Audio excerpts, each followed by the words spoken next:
बिस्मिल्लाहिर्रहमानिर्रहीम। अस्सलाम वालेकुम स्टूडेंट्स।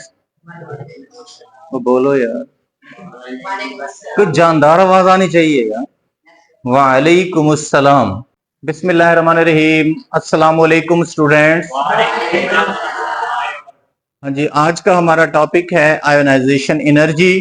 इसमें हम आयोनाइजेशन एनर्जी के बारे में पढ़ेंगे और ग्रुप्स और पीरियड्स के अंदर उसका ट्रेंड देखेंगे कि आयोनाइजेशन एनर्जी का पीरियोडिक टेबल में पीरियड्स के अंदर क्या रुझान है, और इसी तरह हम स्टडी करेंगे कि आयोनाइजेशन एनर्जी का ग्रुप्स के अंदर क्या ट्रेंड है। तो देखते हैं ionization energy. It is the amount of energy. It is the amount of energy required to remove the most loosely bound electron from the valence shell of an isolated gaseous atom.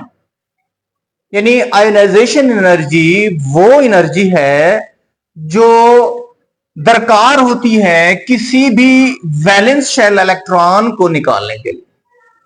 अब सवाल यह पैदा होता है कि ये valence shell electron कौन है।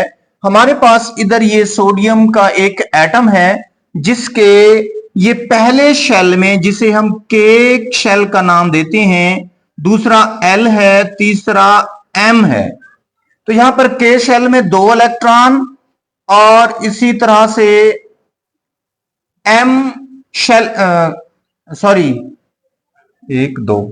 के शेल में 2 इलेक्ट्रॉन और एल में 8 इलेक्ट्रॉन है।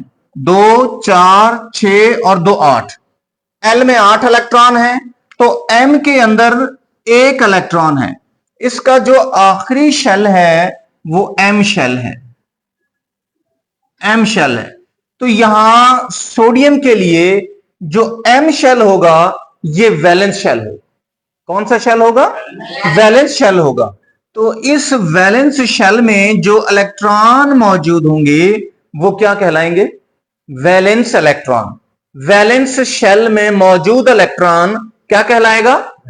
वैलेंस इलेक्ट्रॉन कहलाएगा। क्या कहलाएगा? तो it is the amount of energy required, हरारत की वो मिकदार, एनर्जी की वो मिकदार जो to remove the most loosely bound electron. इसको मोस्ट लूजली बाउंड इलेक्ट्रॉन भी कहते हैं। क्यों लूजली बाउंड इलेक्ट्रॉन कहते हैं? क्योंकि ये न्यूक्लियस है, ये न्यूक्लियस है और न्यूक्लियस और इसके दरमियान जो फोर्स ऑफ अट्रैक्शन है वो कम हो जाती है। क्यों कम हो जाती है? क्योंकि दरमियान में इलेक्ट्रॉन मौजूद है और ये इलेक्ट्रॉन शील्डिंग इफेक्ट पैदा कर रहे हैं।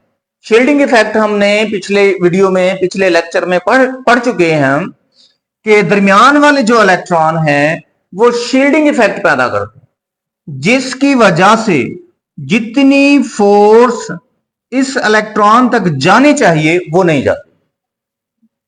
फर्ज करो जानी चाहिए 50 जूल कह लें, ठीक है।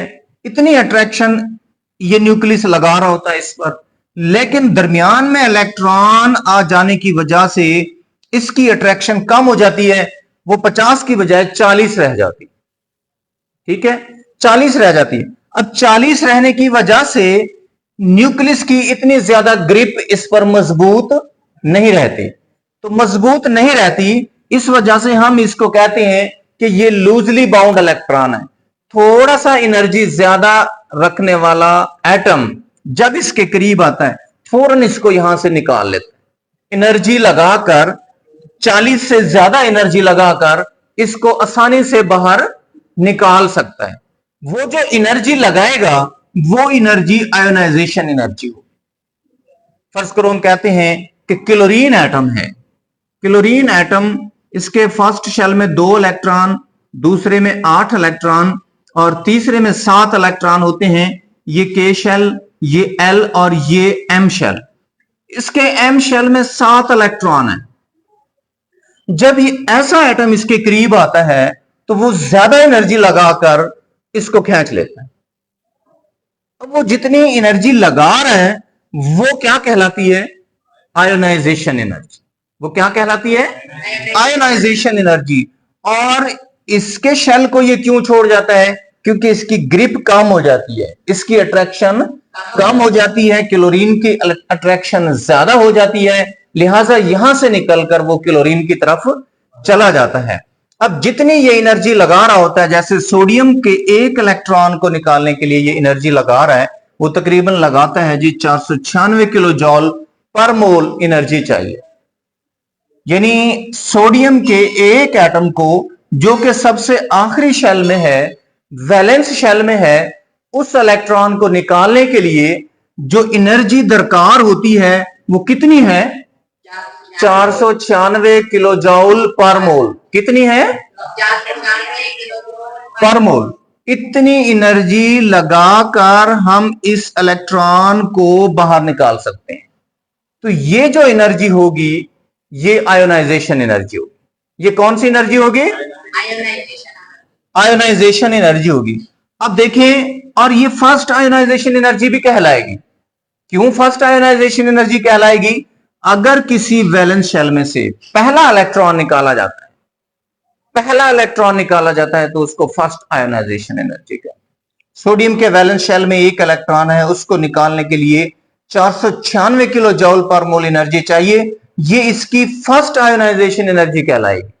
क्या कहलाएगी? First ionisation energy.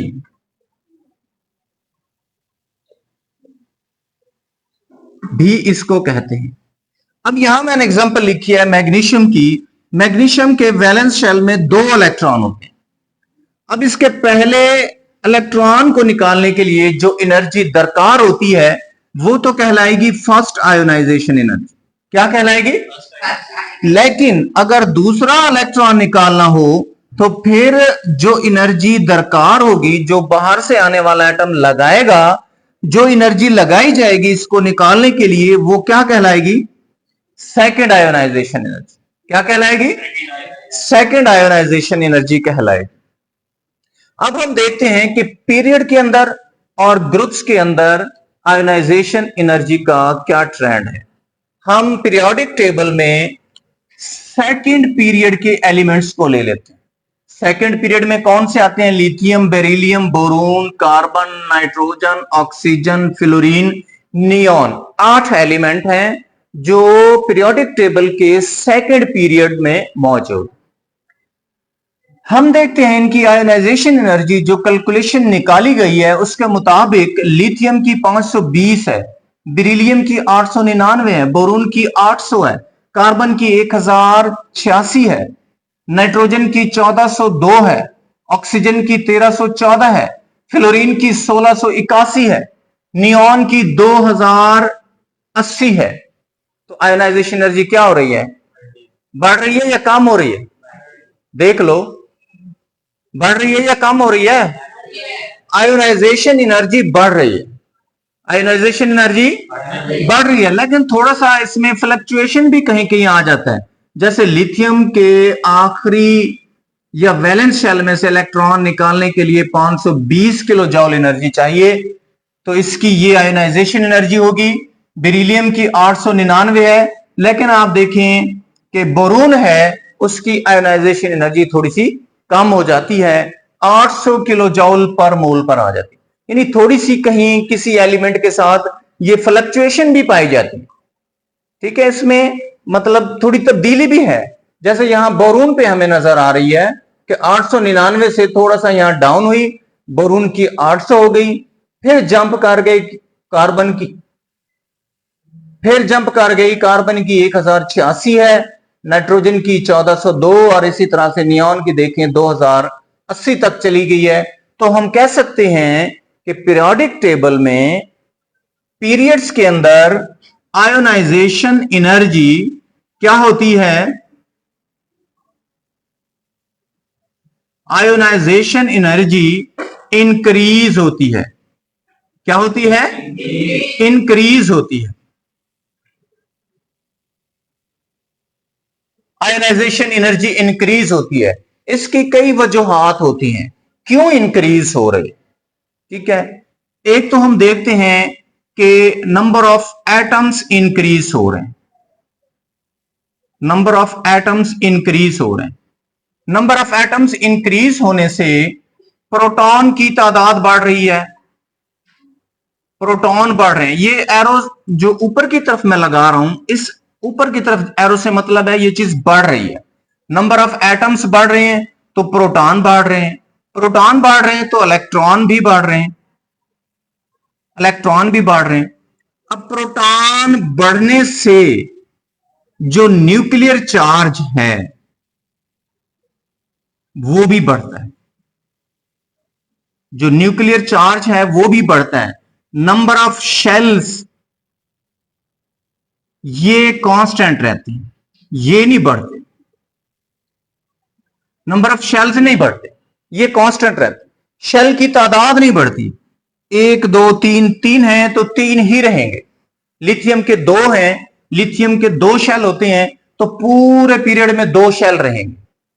लिथियम से लेकर नियॉन तक आप चले जाएं, शेल की तादाद कितनी रहेगी? 2 ही रहेगी। लेकिन न्यूक्लियर चार्ज बढ़ रहा है एटॉमिक नंबर बढ़ने की वजह से, जिसकी वजह से क्या होता है, न्यूक्लियस की ग्रिप बाहर वाले इलेक्ट्रॉन की तरफ ज्यादा हो जाती है, एटम का साइज कम हो जाता है, एटॉमिक साइज कम हो जाता है। एटॉमिक साइज कम होने से, न्यूक्लियर चार्ज बढ़ने से जो वैलेंस इलेक्ट्रॉन होते हैं उनके लिए कशिश बढ़ जाती है। जब कशिश बढ़ जाती है तो बाहर से अगर कोई एटम आता है और उसे इलेक्ट्रॉन की जरूरत है और वो वैलेंस शेल से इलेक्ट्रॉन निकालना चाहता है तो उसे रूटीन से हटकर एनर्जी लगानी पड़ेगी, उसे ज्यादा एनर्जी लगानी पड़ेगी। जब उसे ज्यादा एनर्जी लगानी पड़ेगी, हम कहेंगे पीरियड में आयोनाइजेशन एनर्जी बढ़ रही है। क्या हो रही है? बढ़ रही है। आयोनाइजेशन एनर्जी क्या हो रही है? बढ़ रही है। दोबारा सुन लें, पीरियड में नंबर ऑफ एटम बढ़ रहे हैं तो प्रोटॉन की तादाद बढ़ रही है, इलेक्ट्रॉन भी बढ़ रहे हैं, इलेक्ट्रॉन बढ़ रहे हैं, प्रोटॉन बढ़ रहे हैं, न्यूक्लियर चार्ज भी बढ़ रहा है। न्यूक्लियर चार्ज बढ़ रहा है, एटॉमिक साइज कम हो रहा है, एटॉमिक साइज कम हो रहा है, लेकिन शेल कांस्टेंट रहते हैं। शेल क्या रहते हैं? कांस्टेंट रहते हैं। शेल के कांस्टेंट रहने से, न्यूक्लियर चार्ज के बढ़ने से जो शेल का साइज है वो सिकुड़ जाता है। अब वैलेंस इलेक्ट्रॉन और न्यूक्लियस के दरमियान कशिश बढ़ जाती है। बढ़ने की वजह से जब बाहर से कोई एटम आएगा और उसे वैलेंस इलेक्ट्रॉन निकालना है, पहला वैलेंस इलेक्ट्रॉन निकालना है, तो उसे ज्यादा एनर्जी लगानी पड़ेगी। तो जब ज्यादा एनर्जी लगानी पड़ेगी तो हम कहेंगे आयोनाइजेशन एनर्जी उसकी क्या है? बढ़ रही है। आयोनाइजेशन एनर्जी बढ़ रही है। तो पीरियड में जैसे जैसे हम लेफ्ट टू राइट जाते हैं, एटॉमिक साइज बढ़ता जाता है, चार्ज बढ़ता जाता है, जिसकी वजह से आयोनाइजेशन एनर्जी भी बढ़ती जाती है। आयोनाइजेशन एनर्जी भी बढ़ती जाती है। क्लियर हो गया? तो ये हमने पीरियड के अंदर बात की आयोनाइजेशन एनर्जी की, कि what is the trend of ionization energy in period. ठीक है, अब हम इसी तरह से ग्रुप्स की बात करेंगे कि ग्रुप में क्या होता है। तो हमने फर्स्ट ग्रुप के यहां चंद एलिमेंट लिए हैं, उनका एटॉमिक नंबर भी लिखा है, साथ उनकी आयोनाइजेशन एनर्जी भी लिखी है। तो आप देखें, लिथियम की आयोनाइजेशन एनर्जी फर्स्ट ग्रुप में 520 है, सोडियम की 496 है, ठीक है, 419 है पोटाशियम की। तो कम हो रही है या बढ़ रही है? कम हो रही है। क्या हो रही है? कम हो रही है। देखिए, मैंने यहां इसका साइज तीर के निशान का बड़ा दिखाया, वो आहिस्ता आहिस्ता देखिए आप कम होता जा रहा है। ठीक है, क्या होता जा रहा है? कम होता जा रहा है। इसका मतलब है ग्रुप में डिक्रीज हो रही है, ग्रुप में डिक्रीज हो रही है। क्या डिक्रीज हो रही है? Ionization energy. क्या डिक्रीज हो रही है? Ionization energy decrease in group. हम कह सकते हैं कि ग्रुप में आयोनाइजेशन एनर्जी डिक्रीज हो रही है। अब हमने रीजन देखनी है कि क्यों डिक्रीज हो रही है। What is the reason? हमने रीजन तलाश करनी है। अब आप देखें, ग्रुप में जो एटॉमिक नंबर है वो बढ़ रहा है, एटॉमिक नंबर ग्रुप के अंदर बढ़ रहा है। ठीक है, एटॉमिक नंबर बढ़ रहा है। एटॉमिक नंबर बढ़ने से प्रोटॉन भी बढ़ रहे हैं, प्रोटॉन भी बढ़ रहे हैं। इलेक्ट्रॉन भी बढ़ रहे हैं, इलेक्ट्रॉन भी बढ़ रहे हैं, लेकिन आप देखें कि हर दूसरे एलिमेंट में एक शेल का इजाफा भी हो रहा है।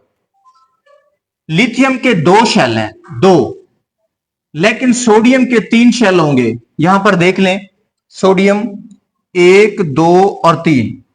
सोडियम के कितने शेल है? 3 है। जबकि लिथियम के अगर मैं आपको दिखाऊं, यहां पर ये लिथियम के देख लेते हैं कि इसमें प्रोटॉन 3 होंगे और इसके पहले शेल में 2 इलेक्ट्रॉन आ जाएंगे, जिसको के शेल कहते हैं। एक इलेक्ट्रॉन इसके पास रह गया, उसके लिए ये अगले शेल में चला जाएगा, तो ये एल शेल होगा और इसमें एक इलेक्ट्रॉन होगा। तो इसके टोटल 2 शेल हैं और एन इसका वैलेंस शेल है और ये ग्रुप में पहला मेंबर है। उसके नीचे सोडियम, यहां मैंने दिखाया उसके 3 शेल हैं। तो देखें, यहां 2 शेल, यहां 3 शेल। पोटाशियम के 4 शेल हो जाएंगे, इसी तरह से नीचे 5 शेल हो जाएंगे। तो शेल क्या हो रहे हैं? बढ़ रहे हैं। शेल की तादाद बढ़ रही है। जब शेल की तादाद बढ़ती है बेटा, तो फिर एटॉमिक साइज बढ़ता है। क्या बढ़ता है? एटॉमिक साइज बढ़ता है। जब एटॉमिक साइज बढ़ता है तो न्यूक्लियस और वैलेंस इलेक्ट्रॉन के दरमियान फासला बढ़ जाता है। 2 थे, इधर थे, 3 हो गए, फिर 4 हो गए, फिर 5 हो गए। अब देखिए, शेल में इजाफा होता जा रहा है, एटॉमिक साइज भी बढ़ता जा रहा है। शेल में इजाफे की वजह से एटॉमिक साइज बढ़ रहा है। अब यहां वैलेंस इलेक्ट्रॉन है, न्यूक्लियस की ग्रिप रखना आसान है। यहां हो जाएगा, ग्रिप कम हो जाएगी, यहां हो जाएगा, ग्रिप और कम हो जाएगी। जैसे जैसे शेल की तादाद बढ़ती है, एटॉमिक साइज बढ़ता है, तो जो वैलेंस इलेक्ट्रॉन जो सबसे आखिर में होगा, जैसे यहां सोडियम के पास तीसरे शेल में 1 है, तो अगर यहां पोटाशियम होता तो एक और शेल का इजाफा हो जाता। अब देखिए, फासला और बढ़ गया है। अब यहां से इलेक्ट्रॉन निकालना आसान है क्योंकि शेल 4 हो गए। यहां से इलेक्ट्रॉन निकालना मुश्किल है क्योंकि इसके 3 शेल हैं। तो शेल में इजाफे से आयोनाइजेशन एनर्जी, जो वैलेंस इलेक्ट्रॉन है उस पर आयोनाइजेशन एनर्जी कम लगती है। आसानी से बाहर से आने वाला एटम उस वैलेंस इलेक्ट्रॉन को आसानी से निकाल लेता है क्योंकि वो न्यूक्लियस से बहुत दूर है। न्यूक्लियस की अट्रैक्शन उस पर बहुत कमजोर हो जाती है, तो बाहर वाले एटम को कम से कम एनर्जी लगाकर भी उस इलेक्ट्रॉन को वो निकाल सकता है, उस इलेक्ट्रॉन को वो निकाल सकता है। तो इससे पता चलता है कि जब हम ग्रुप में ऊपर से नीचे जाते हैं तो आयोनाइजेशन एनर्जी क्या होती है? कम होती है। क्या होती है? कम होती है। तो ये हमारे ग्रुप के अंदर हमने देखा कि आयोनाइजेशन एनर्जी का क्या ट्रेंड है। पीरियड के अंदर left to right ionization energy बढ़ती है, ग्रुप में ऊपर से नीचे आए आयोनाइजेशन एनर्जी कम होती है।